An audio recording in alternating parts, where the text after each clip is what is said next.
Hola, yo soy Isa del Spray Natura y voy a enseñaros a hacer este estuche de tela con distintos materiales.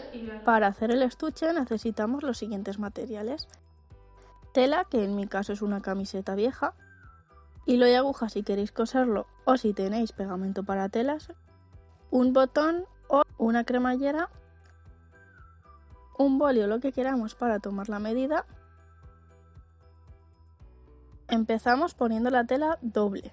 En mi caso, como es una camiseta, ya tiene dos partes, pero si es un trozo de tela normal y corriente, podéis doblarlo por la mitad.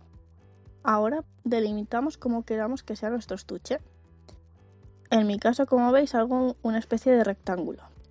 Y luego le hago el arco porque voy a utilizar un botón para cerrarlo.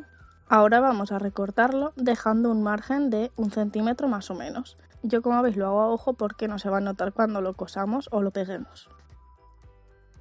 Una vez ya tengo las dos partes, cojo una de ellas y le marco por donde quiero cortarlo para que sea la parte de delante del estuche. Si queréis cerrarlo con un botón, tiene que tener esta forma. Tiene que haber una de las partes que sea un arco y la otra un rectángulo. Si queréis cerrarlo con una cremallera normal, las dos partes tienen que ser un rectángulo igual. Ahora, como en mi caso voy a utilizar un botón, voy a coser los bordes que sí que se van a ver. Es decir, la parte del arco y la parte de arriba del rectángulo. Una vez tengo las dos partes cosidas, voy a marcar donde quiero que esté el botón. Para coserlo o pegarlo es muy fácil.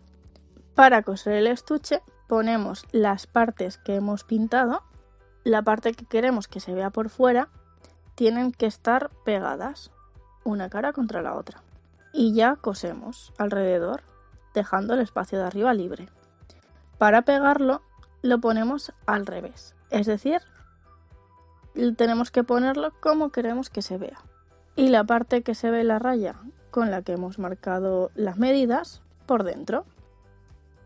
Y pondremos el pegamento por los bordes, con mucho cuidado de que no se salga ni que se manche la tela. Y ya tendremos nuestro estuche listo.